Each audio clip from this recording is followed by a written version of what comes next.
Alright there guys, and welcome back to a brand new video. Today I'm going to be talking about Attack on Titan.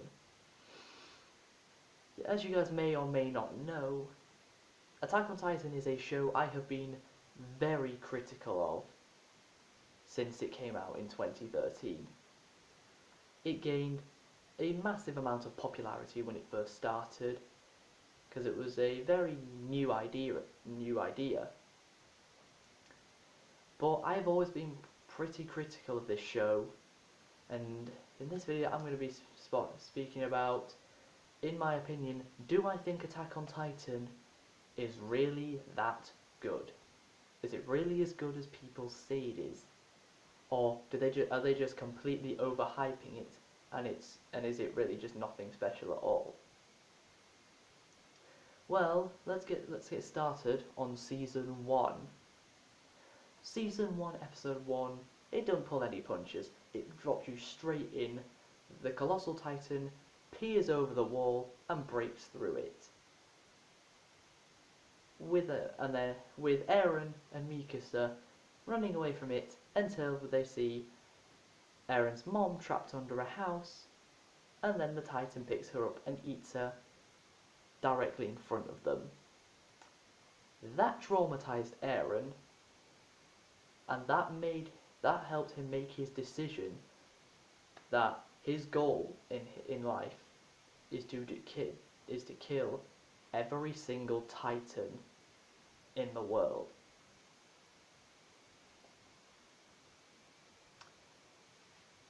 But as we see that there's going to be a lot of soldiers needed to defeat the Titans, so the Scout Regiment is formed, which Eren, Mikasa, and Armin all join.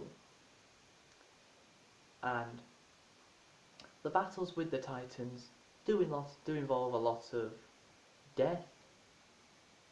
Titans and humans are killed in the huge battle, and Eren brings out a brand new ability of being able to turn into a Titan himself.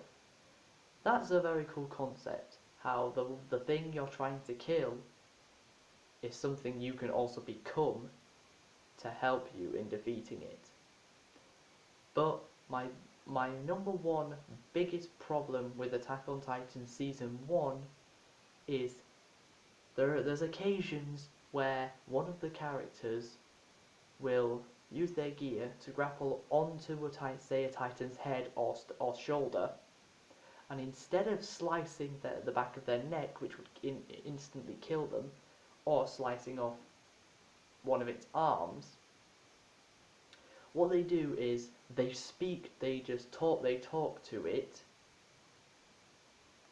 for too long. In my opinion, they speak way too long about it, and the Titan ends up either killing them or throwing them off, and the human doesn't slice off one of the body parts.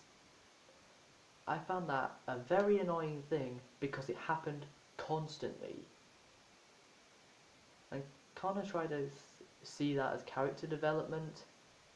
I just see it as a way of trying to prolong the death of trying to prolong some Titans' lives a bit longer, when it's just completely not needed.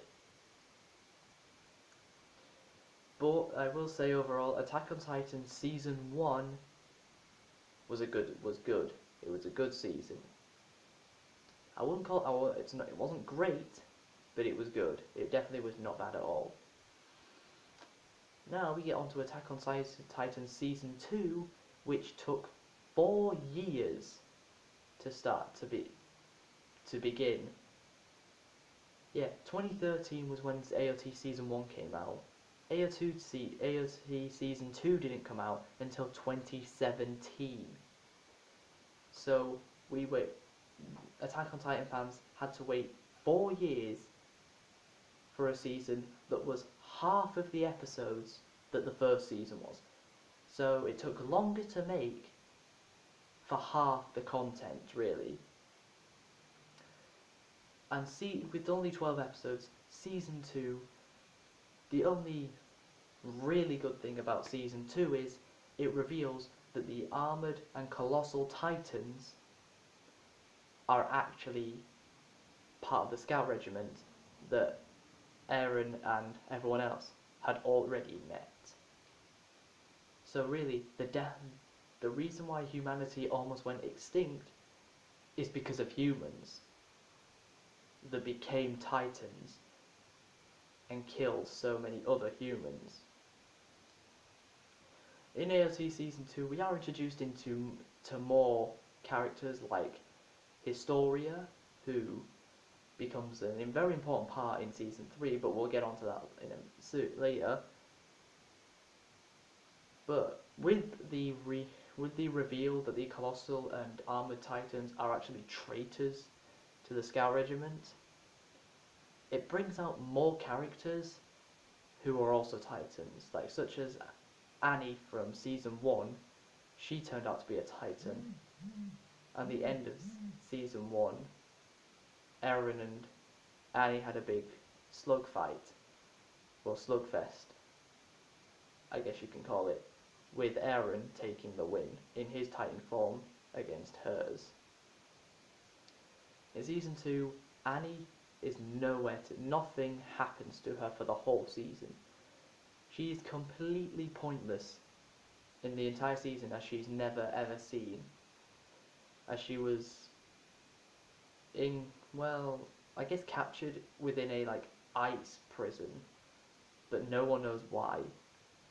Until near the end of Season 2, they learn that the walls that keep the Titans out are made of Titans themselves.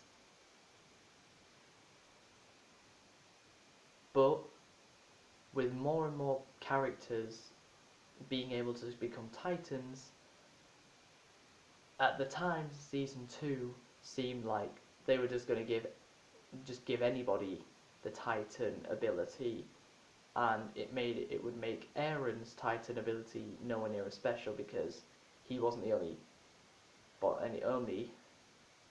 good person that could do it. So for Season 2, in my opinion, Attack on Titan Season 2 was not very good. And that's actually, funnily enough, that's what made Che quit Attack on Titan. AOT Season 1, Che loved it. Che enjoyed it, AOT Season 1 so much. But he did not enjoy AOT Season 2 at all. He really didn't like it. And that pushed him away from the Attack on Titan series, as he hasn't watched Season 3.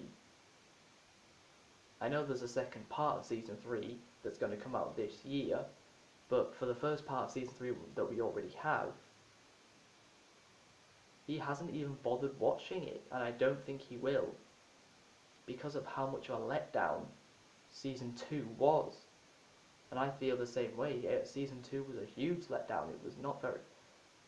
It took 4 years to make half the content and half the impact, really. But over the past week, I decided to give AOT another shot. Give AOT another chance. Season 2 was very underwhelming, but we have the first 12 episodes of Season 3 with Season 3 Part 1, so I thought, yeah, I'll give AOT another shot. And after watching Season 3, we learn so much more about the world of Attack on Titan.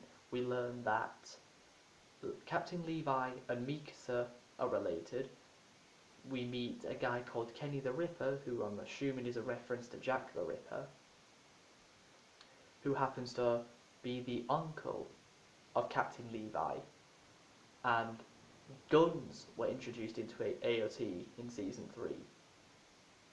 And guns would be completely useless against Titans, but against humans that are only using swords, they would be incredibly effective. and that's what Kenny's squad were going for. But we also learn how Titans are created in the first place. We learn that in order to become a Titan, you have to eat somebody else. And we found out that Aaron's dad killed almost all of Historia's family, and then Aaron ate his father as a Titan, which is what gave him the Titan ability in the first place. We learn that Historia's father, who is the current king, could have become a Titan, but never did. We learn that Kenny the Ripper saw one of the first ever Titans.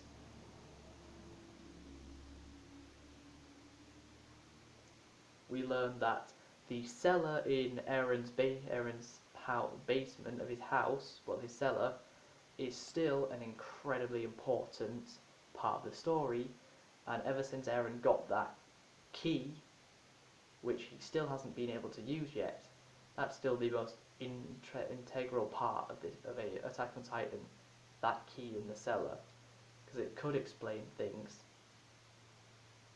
that we would never know without looking into that cellar.